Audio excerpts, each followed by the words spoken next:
अस्सलाम वालेकुम। शुरू करते हैं आज का मौजू ऑपरेशन डायमंड। किस तरह मोसाद सारे अरब दुनिया में एक छोटा सा मुल्क इसराइल सारी दुनिया पे को डराता है, और ये ऑपरेशन डायमंड कैसे शुरू हुआ और इसमें क्या किया मोसाद ने। जैसे कि आपको पता होगा कि MiG-21 जो कि रशिया बनाता था आज से 55-60 साल पहले, उसके अंदर, और आपको याद भी होगा, जो विंग कमांडर अभिनंदन भी लेके आया था, जिसको गिरा दिया गया था पाकिस्तान फौज की तरफ, एयरफोर्स की जानिब से। ये बहुत पुराना जहाज़, लेकिन एक बहुत ज़बरदस्त जहाज़ था अपने उस ज़माने में। इसमें यह था कि रशिया ने सिर्फ अपने ही दोस्त ममालिक को ये दिया गया था, जिसमें उर्दन, इराक और मिस्र, शाम थे। लेकिन वो रशिया के उस वक्त ताल्लुकात अमेरिका और दूसरे यूरोपियन कंट्रीज से बहुत बुरे थे। तो लेकिन अमेरिका और इसराइल चाहते थे कि किसी भी तरह MiG-21 को देख सकें, उसको उड़ा सकें। किस तरह वो इतना ज़बरदस्त जहाज़ है। इसराइल ने बहुत कोशिशें की, लेकिन हर दफ़ा नाकामी उसका मुकद्दर बनी। लेकिन पहले उसने शुरू किस तरह किया, जब मीर अहमद मोसाद का नया चीफ था, तो उस वक़्त वो मीटिंग कर रहा था आइजर इसराइल का एयरफोर्स से। मीटिंग ख़त्म होते ही वो साथ चलने शुरू हुए। तो आइजर ने कहा मीर अहमद को, कभी कोई काम हो तो बताना। तो मीर अहमद ने एकदम कहा कि मुझे MiG-21 ला दो। आइजर खुद भी परेशान एकदम हो गया कि उसको पता था कि MiG-21 कभी भी नहीं आ सकता, क्योंकि रशिया कभी देगा नहीं, और वो कोई मुल्क जिनको बेचा है उनके साथ डील हुई है कि वो किसी भी ऐसे ममालिक को नहीं पास आने देंगे। अब मीर अहमद ने काम शुरू कर दिया। मीर अहमद ने मिस्र के अंदर अपने बहुत मशहूर जासूस डीन थॉमस को भेजा। डीन थॉमस ने उधर 1 साल गुजारा। ये वैसे ताल्लुकात नहीं थे, लेकिन इसराइल के अच्छे थे मिस्र के साथ। बहुत ज़्यादा 1 साल गुजारा एज ए टूरिस्ट। उसके साथ आगे चलता गया, तो उसने उधर के एक कहते हैं जो वो पायलट जो उस जहाज़ को उड़ाता था, उससे डील की और उसे कहा कि $10 लाख ले लो और ये जहाज़ इसराइल के हदूद के अंदर उतार दो। जैसे ही वक्त आया,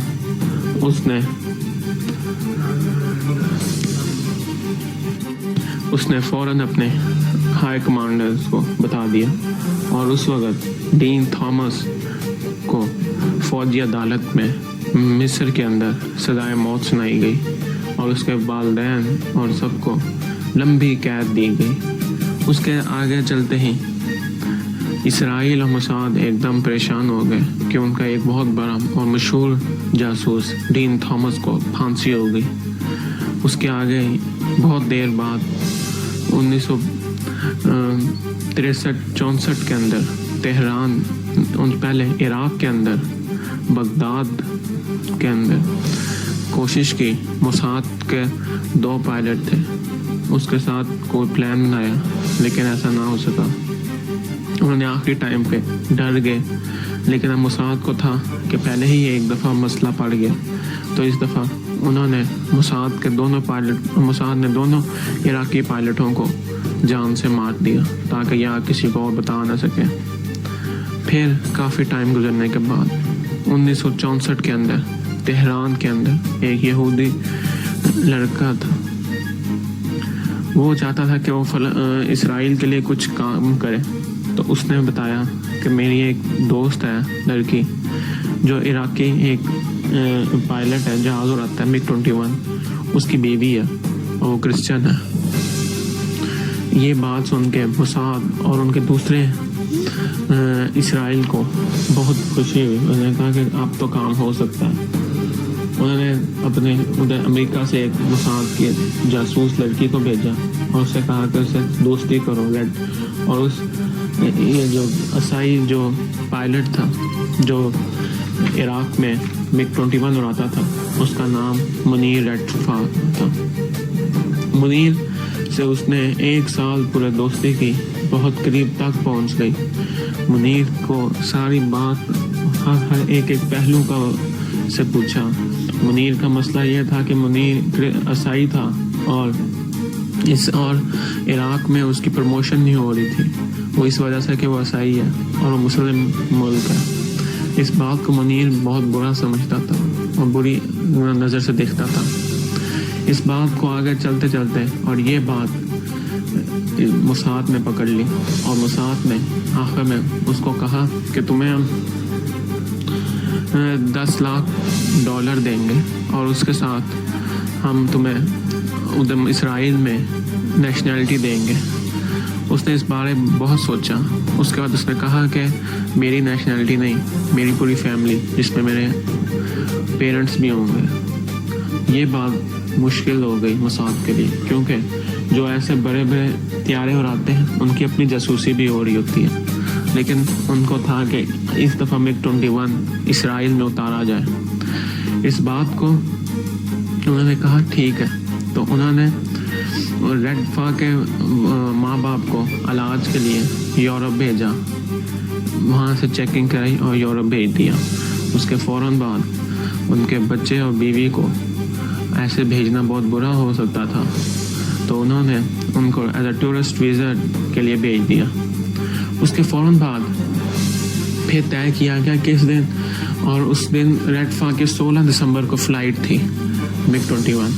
ان دنوں معاہدے میں یہ بھی تھا کہ MiG-21 کے اندر ایک حد تک پیٹرول بھرا جائے گا جو صرف عراق کی حدود تک ہی جا سکے, اور عراق سے اسرائیل 900 کلومیٹر دور تھا.